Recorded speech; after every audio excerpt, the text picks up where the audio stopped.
Fala pessoal, bom dia, boa tarde, boa noite, boa madrugada para você que está aqui nos assistindo para mais um Momento Dedicação Delta com uma aulinha curta, objetiva, voltada ao propósito para quem está estudando aí para os seus concursos públicos, especialmente concursos públicos de natureza policial, que é o nosso foco do Dedicação Delta. Hoje vamos tratar de uma importantíssima lei, que é a lei chamada de Lei de Drogas, né? Vamos trabalhar com o crime de tráfico de drogas, que é um crime muito específico, e vamos dar um panorama sobre o que tem tratado aí essa lei com jurisprudência em tese e alguns temas correlatos.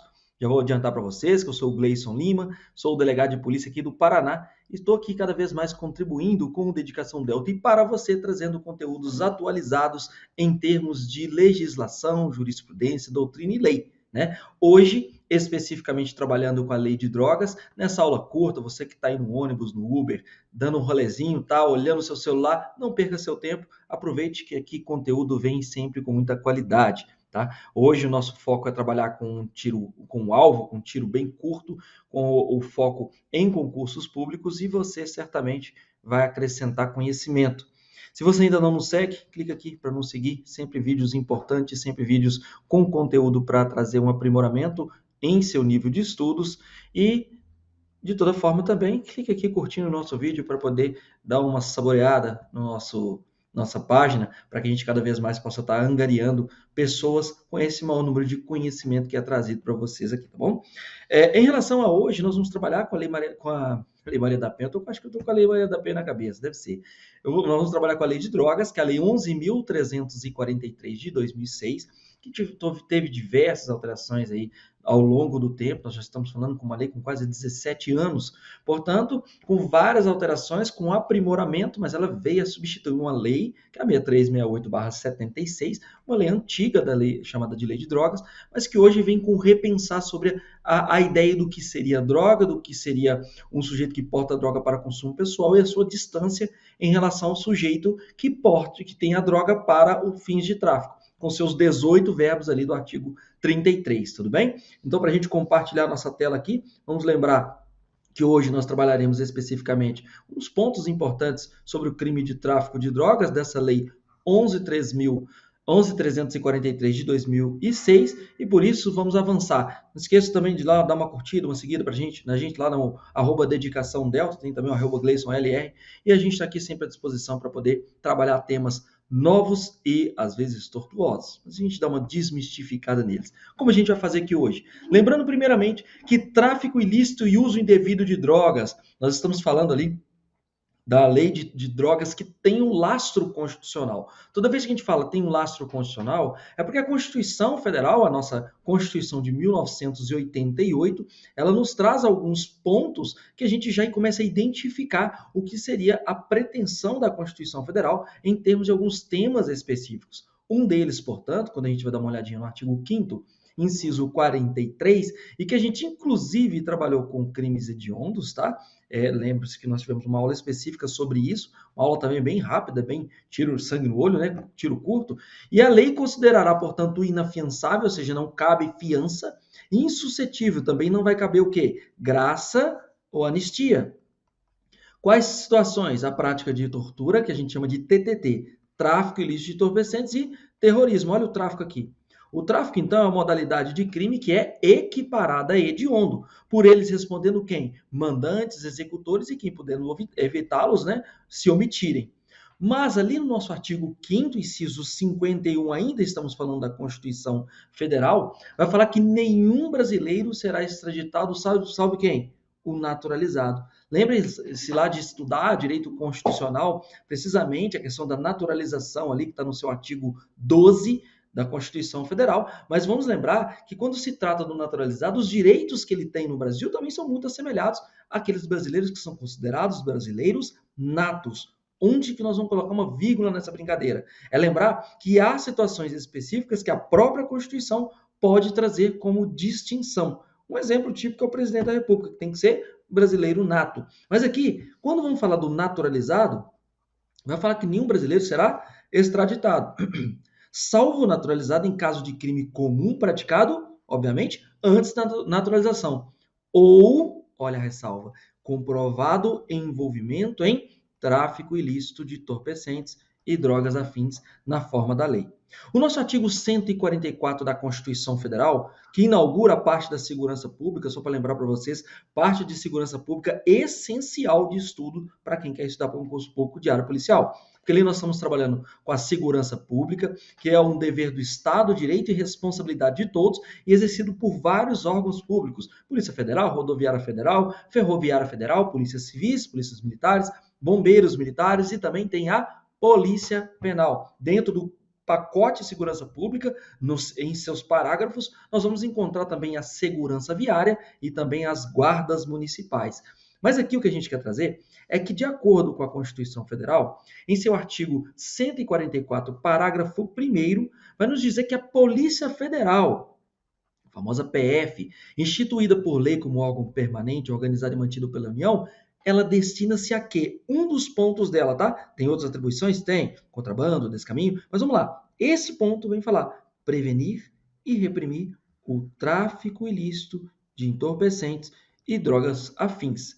Então, neste ponto aqui, vamos lembrar que incumbe à Polícia Federal, como uma de suas atribuições, fazer não apenas a repressão, mas também a prevenção do tráfico ilícito de entorpecentes e drogas afins.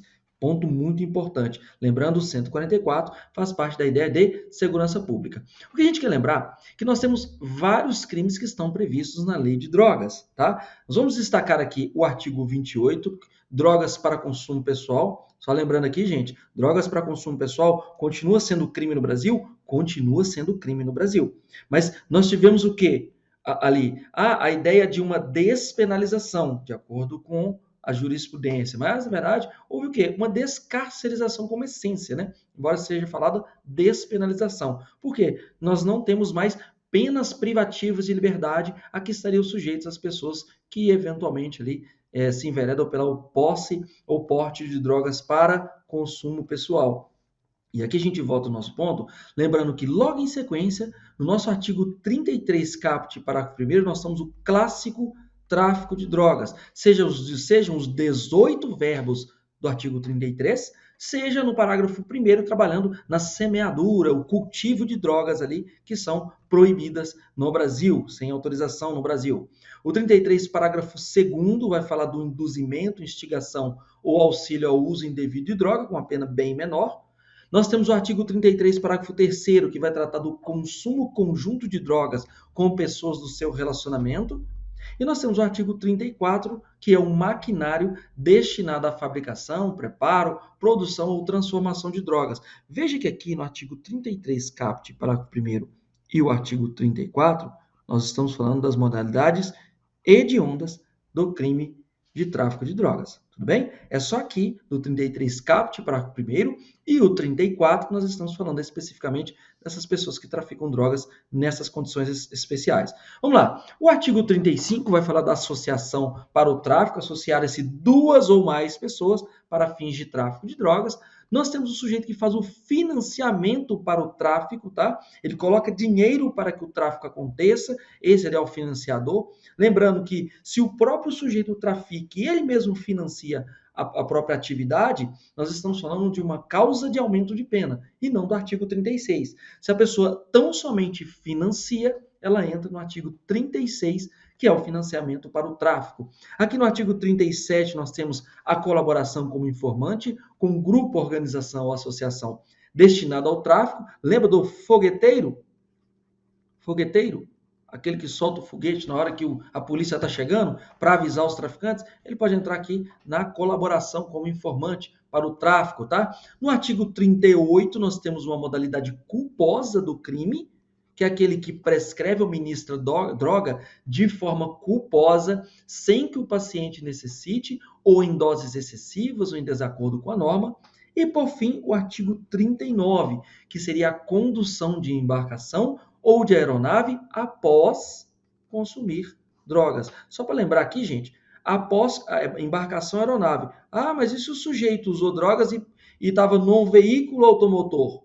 Onde que nós vamos? Artigo 306 do Código de Trânsito Brasileiro. Mas se era embarcação ou aeronave, nós vamos ficar onde? Aqui no nosso artigo 39 da Lei de Drogas. Vamos lembrar só do artigo 38 aqui, que a gente acabou de mencionar, esse 38 aqui, ó, que é prescrever ou ministrar droga de forma culposa. Por que fala de forma culposa aqui? Porque se for de forma dolosa, nós vamos lá para o artigo 33, caput, que é uma das modalidades de tráfico de drogas. Tudo bem? Vamos avançar mais um pouquinho? Vamos lembrar que como que o juiz vai determinar se a droga destinava-se a consumo pessoal? Pessoal, só uma lembrança aqui. O juiz, ele vai determinar dessa forma. Mas o delegado de polícia, ele no momento que ele está efetuando, por exemplo, uma prisão em flagrante de um sujeito que ele vai considerar como usuário ou traficante, ele vai ter que avaliar essas circunstâncias. Porque imagina, se ele considerar como usuário de drogas, ou o sujeito que tem a posse ou porte de drogas para consumo pessoal, ali nós temos o artigo 28, não tem prisão, tem 9.099, tem composição civil de danos, transação penal, tem todos os institutos, inclusive despenalizadores, e sequer poderá se falar em cárcere. Já se considerar que aquela circunstância específica vamos materializar o crime de tráfico de drogas, mudamos completamente a conversa, porque aí nós estamos falando de um crime que tem equiparação com o crime hediondo, que tem sua pena muito maior, que é insuscetível de graça ou anistia, que é inafiançável, etc. Veja como é que muda completamente. E não é só a quantidade. Às vezes o sujeito foi ali e comprou numa boca de fumo 50 gramas de droga para consumo pessoal, pode acontecer. Ele é uma pessoa mais exposta, é uma pessoa que trabalha, mas gosta de consumir droga, tá? E aí o que o camarada pode estar fazendo? Indo ali uma vez só, a cada 20 dias, para comprar essa quantidade de drogas, que ele já compra de uma vez, para o período que ele deseja usar. Entenderam como é que a pegada é diferente? Porque aí pode ser que se considera usuário, sim, e aí vai entrar no 28. Mas pode ser que o camarada, outro, ele estava com 10 porções de drogas que estava dando 10 gramas. Bem inferior, um quinto da quantidade que foi considerado o outro usuário, no exemplo que eu dei. Porém, num caso específico, esse sujeito poderá ser considerado traficante, a depender das circunstâncias que forem evidenciadas no caso concreto. Por isso que aqui se fala que como o juiz determina a quantidade destinada ao consumo pessoal, ele vai falar, olha, qual é a natureza e quantidade dessa droga? Substância que foi apreendida. Qual é o local e as condições em que se desenvolveu essa ação? Quais são as circunstâncias sociais e pessoais? Vamos avaliar a conduta e os antecedentes desse agente para que se verifique se essa droga efetivamente estava destinada ao consumo pessoal ou se essa droga estava voltada, sim, para o sujeito praticar um dos verbos do crime de tráfico, do artigo 33. Vamos lembrar? Quais são as condutas que caracterizam o crime de tráfico de drogas? São vários os verbos, né, gente? Seja importar, exportar, remeter, preparar, produzir, fabricar, adquirir, vender e vários outros que estão aqui expostos. O que nos coloca como destaque aqui, vejam só, não é somente o sujeito que vende a droga, é qualquer um desses verbos que está aqui. Se foi praticado, o sujeito vai responder sim por esse crime do tráfico de drogas do 33 caput da Lei de Drogas, que é 11.343 de 2006. Vamos lembrar que fornecer drogas, ainda que gratuitamente, vai também configurar o crime de tráfico de drogas, desde que tenha sido sem autorização ou em desacordo com determinação legal ou regulamentar. O importante é lembrar que existem condutas que também se enquadram nas penas do artigo 33 caput da Lei de Drogas. Quais seriam essas condutas que vai dar a mesma pena? Vai lá. Quando a gente está de acordo com o artigo 33, parágrafo 1º, vai referir-se àquele que pratica as seguintes condutas, mas tem relação com outros pontos diferentes. Ó, tem matéria-prima, insumo ou produto químico destinado à preparação de drogas. Também quem semeia, cultiva, faz colheita sem determinação legal regulamentar, de plantas que se constituam em matéria-prima para preparação de drogas. Quem utiliza local ou bem de qualquer natureza de que tem propriedade, posse, administração, guarda. Ah, estava na fazenda. Fazenda pertence ao sujeito. Poxa, ali poderá dar sim, o crime, inclusive da expropriação daquele imóvel? Sim, da expropriação do imóvel. Tá? Ah, o veículo utilizado dá perdimento desse veículo? Também dá perdimento no veículo usado para o tráfico de drogas. Qualquer um dos verbos. Então, é uma vastidão de possibilidades para se enquadrar o sujeito neste crime de tráfico de drogas. Quando veio o pacote anticrime, ali no ano 2019, com vigência a partir de janeiro de 2020, Nós temos ali que figura também, não descaracteriza o crime de tráfico de drogas, quem vende ou entrega drogas ou matéria-prima, insumo ou produto químico destinado à preparação de drogas, para quem? Para agente policial disfarçado. Isso aqui é infiltração, gente? Não, isso aqui não é infiltração. Até porque um dos verbos é vender no tráfico, na lei de drogas. Veja só interessante isso aqui. Um dos verbos é vender, mas nós temos outros verbos. Nós temos o verbo, por exemplo, guardar. Se você guarda lá a droga e você vendeu, tudo bem, não vou caracterizar a venda, mas eu posso caracterizar o que você guarda, você tem em depósito, tá? E a lei é muito inteligente até mesmo para poder trabalhar este ponto específico. Pois bem, nesse ponto, vamos lembrar que então essa figura do policial disfarçado, vender para ele não vai descaracterizar este crime aqui quando houverem elementos probatórios razoáveis da conduta pré-existente. Se eu vendi e entreguei para alguém, significa que eu estava o quê? Efetivamente guardando, né? É essa a inteligência da lei. Pois bem, gente, incentivar alguém ao uso de droga é crime? Claro, incentivar alguém significa induzir, instigar ou auxiliar. Lembra quando a gente está estudando lá no Código Penal o crime de induzimento, instigação ou auxílio ao suicídio? Pois bem, lembre-se de algumas figuras para vocês poderem fazer estudos assimilados. Induzir é produzir na cabeça da pessoa uma ideia de se fazer algo. Instigar, a pessoa já até está produzida a sementinha do mal. Porém, alguém vai lá e coloca mais pilha nela para ela poder ativar aquilo ali. E auxiliar é ligado ao auxílio material. Daí eu cachimbo o sujeito ir lá e usar aquele entorpecente, tá bom? Alguém ao uso indevido de drogas figura no 33, parágrafo 2º da lei de drogas, tá bom? Avançando aqui sobre os nossos temas, é lembrar que manifestações e debates públicos acerca da descriminalização ou legalização do uso de drogas é crime, não é crime do artigo 33, parágrafo 2º.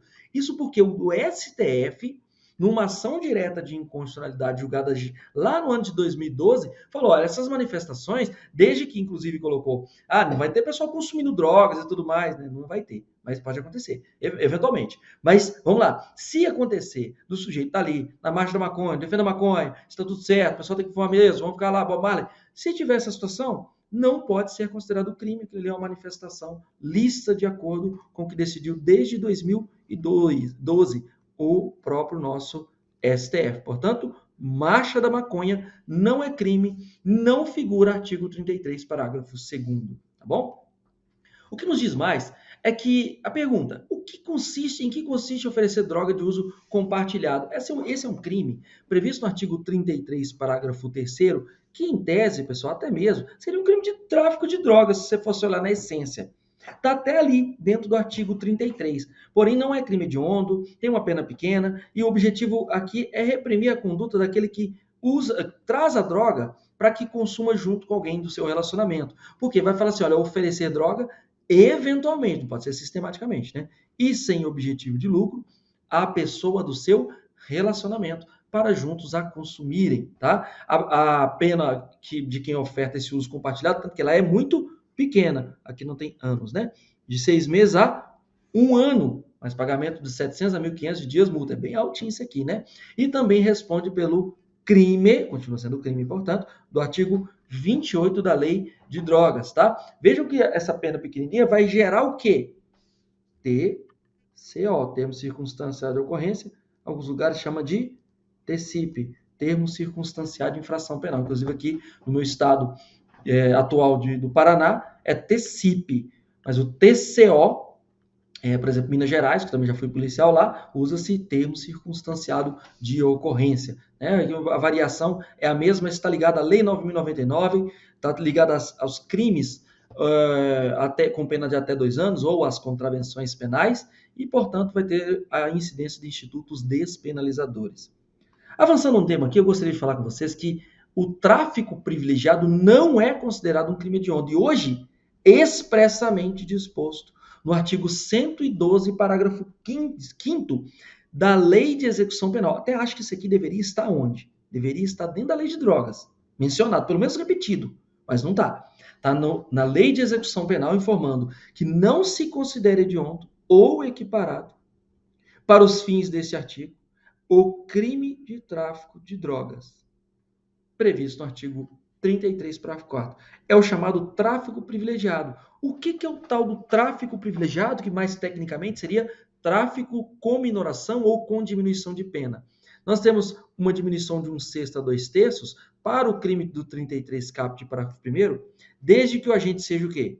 Primário, bons antecedentes, não se dedique às atividades criminosas e não integre ORCRIM, que é a organização criminosa. Veja, se a pena do tráfico, a base é de 5 a 15 anos, se uma pessoa pega uma pena de 5 anos, olha como é que dá o resultado. Uma pena de 5 anos que você reduz ao máximo em 2/3, o sujeito tem uma pena de 1 ano e 8 meses. Podendo ser convertido em pena restritiva de direitos? Sim, podendo ser convertido em penas restritivas de direito, tá? Então vamos lá. Isso foi uma decisão, inclusive, das nossas cortes superiores, que permitiu essa possibilidade aí de ter uma conversão de pena restritiva de direitos. Avancemos aqui, vamos lembrar de algumas jurisprudências em tese. Jurisprudência em tese. Eu comecei a trazer muita jurisprudência em tese para que vocês possam ter esse hábito de entrar nos tribunais, dar uma olhadinha nas jurisprudências em teses. Por quê? Porque elas dão um norte para quem quer dar uma estudada em matérias específicas. Por exemplo, a jurisprudência em tese de número 131 do STJ,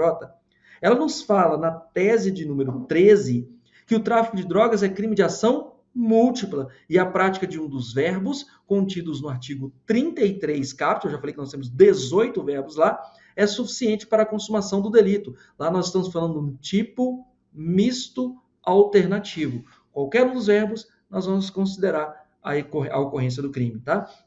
De acordo com a tese de número 15, para configurar o crime de tráfico de drogas previsto no 33, é desnecessária a aferição do grau de pureza da substância apreendida. Por que foi isso? Porque não fala a lei que tem que avaliar a pureza, se é mais pura, se é menos pura. Ela fala a natureza, a quantidade da substância apreendida e etc. Mas não fala grau de pureza. Se não fala grau de pureza, eu não tenho que aferir isso numa eventual apreensão, até mesmo perícia, sobre aquela substância entorpecente. O que não está na lei, nesse caso específico, não deve ser avaliado. O item de a tese de número 16 dessa jurisprudência em tese de número 131, ela fala que não se reconhece a existência de bis in idem na aplicação da causa de aumento da transnacionalidade, em razão do artigo 33, prevê condutas de importar e exportar, pois trata-se de tipo penal de ação múltipla, e o simples fato do agente trazer consigo a droga já conduz à configuração da tipicidade formal do crime de tráfico. Vamos lembrar, uma pessoa, vamos supor que ela saia do Paraguai com 10 quilos de cocaína. O objetivo dela é sair do Paraguai e chegar no estado de São Paulo. E ela vai passar pelo estado do Mato Grosso do Sul. Tá certo? Vira o panorama? Tá. Ela não quer deixar nenhuma droga no Mato Grosso do Sul. Ela quer sair de lá do Paraguai e entregar direto em São Paulo. Nós temos a internacionalidade da conduta? Sim. Mas nós temos a interestadualidade? Não, porque ele não deixou no meio do caminho. Agora, se ele quer deixar uma porção, 5 quilos no Mato Grosso do Sul, e depois continuar seguindo e deixar mais 5 quilos lá em São Paulo, nós temos a interestadualidade e também a internacionalidade? Temos sim. Fechou? Avancemos aqui sobre os nossos temas. Vamos lembrar que mais um ponto a tratar seria a jurisprudência, dentro da jurisprudência em tese ainda de 131, a tese de número 17, que nos fala aqui, que o agente que atua diretamente na traficância e também financia ou custeia a aquisição de drogas deve responder pelo 33 com a majorante do 47, afastando a conduta autônoma prevista no 36. Isso eu já falei agora mesmo para vocês, né, gente? Se eu sou traficante de drogas e eu financio o meu próprio tráfico, respondo pelo 33 mais a majoração do 40. Agora, se eu sou apenas um financiador, eu só respondo pelo 36. Tudo bem? Avancemos aqui, vamos lembrar que a tese de número 18 nos conta que é possível a aplicação do princípio da consunção entre o crime do 33, parágrafo 1º, e o crime do 34, caput tipificado no caput, né? Do artigo 33 também, desde que não caracterizada a existência de contextos autônomos. O que acontece aqui, pessoal? O sujeito foi pego, por exemplo, com 15 quilos de drogas e foi preso também com o maquinário da droga. Se esse maquinário foi utilizado em todo aquele pacote de embalagem daquela droga que está sendo apreendida, a gente pode falar que estava tudo no mesmo contexto, fazer incidir o 33 só, fazer tanto o caput quanto o parágrafo primeiro. Agora, se verificarmos contextos dissociados, não posso aplicar o princípio da consunção, que é o princípio da absorção. Aí eu tenho que falar, olha, aconteceu o crime A e aconteceu também a ideia do crime B, ou seja, aconteceu o crime do 33 e aconteceu também o crime do 34. Melhor. Mas vamos lá, não, mente punitivista, mente boa para analisar o direito dentro do caso concreto.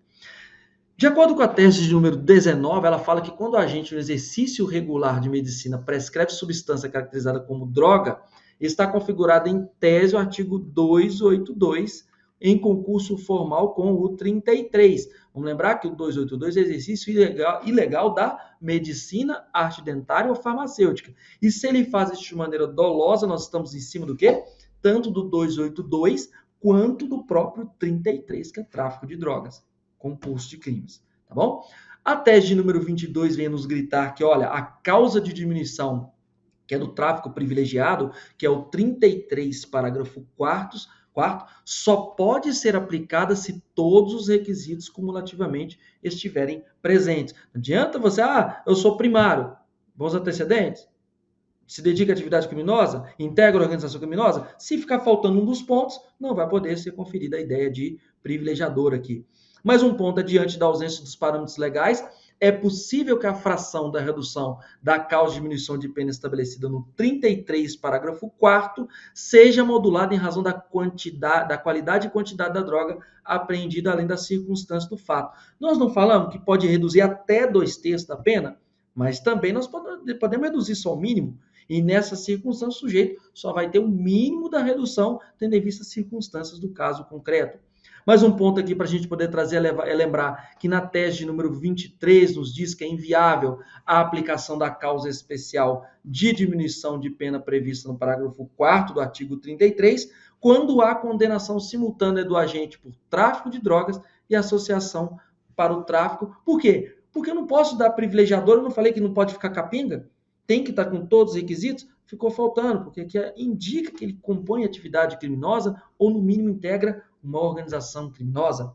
A tese de número 24 nos diz que a condição de mula do tráfico, por si só, não afasta a possibilidade de minorante da tráfico privilegiado, uma vez que transportar a droga não induz automaticamente que ele integre de forma instável uma organização criminosa. Pode ser que ele está praticando aquilo pela primeira vez. Portanto, se tiver os outros requisitos, nós estamos falando de um tráfico privilegiado com a possibilidade de uma gigantesca diminuição de pena. A natureza e a quantidade da droga não podem ser utilizadas simultaneamente para justificar o aumento da pena base e para afastar a redução do parágrafo 4º. Por óbvio, né, gente? Se eu usei a natureza e a quantidade da droga para justificar o aumento da pena base, não faz sentido de utilizá-la. Utilizei para o tráfico privilegiado e não faz sentido utilizar ela simultaneamente para fazer o aumento da pena base, né? Então, por isso que tem que ser muito bem justificado em cada um dos pontos aqui. Para a gente avançar e caminhando para o fim aqui, gostaria de lembrá-los que outra jurisprudência em tese, essa que é gigante, da 131, recomendadíssima de ser lida, é a 46, que nos fala que a utilização concomitante da quantidade de droga apreendida para elevar a pena base e para afastar a incidência da minorante prevista no parágrafo 4º do artigo 33 da Lei de Drogas, por demonstrar que o acusado se dedicava a atividades criminosas ou integrava organização criminosa, não caracteriza bis in idem, tratando-se de hipótese diversa da repercussão geral. Portanto, se eu utilizar a quantidade da droga apreendida, que eu vou elevar a pena base, e para afastar a incidência da minorante, não tem nada a ver com o que a gente tratou na tese anterior, que tem configurações distintas. E nesse ponto ainda, embora eu vou mandar para vocês, pedir para vocês seja enviado todo o material para deixar disponível aí para quem quiser ler. Eu vou colocar algumas outras teses, mas em razão do apertar do tempo não vai ser possível.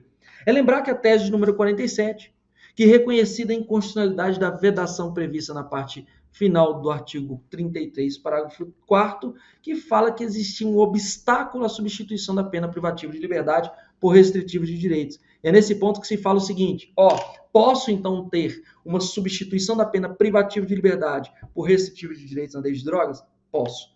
É nesse ponto que eu gostaria de dar aquele tiro curto. Não deixe de dar uma lida no material, tá vindo gratuito na mão de vocês aí. Não percam foco nos estudos e conte com a gente, porque aqui no Dedicação Delta só o resultado importa, que você seja aprovado no concurso de seus sonhos, beleza?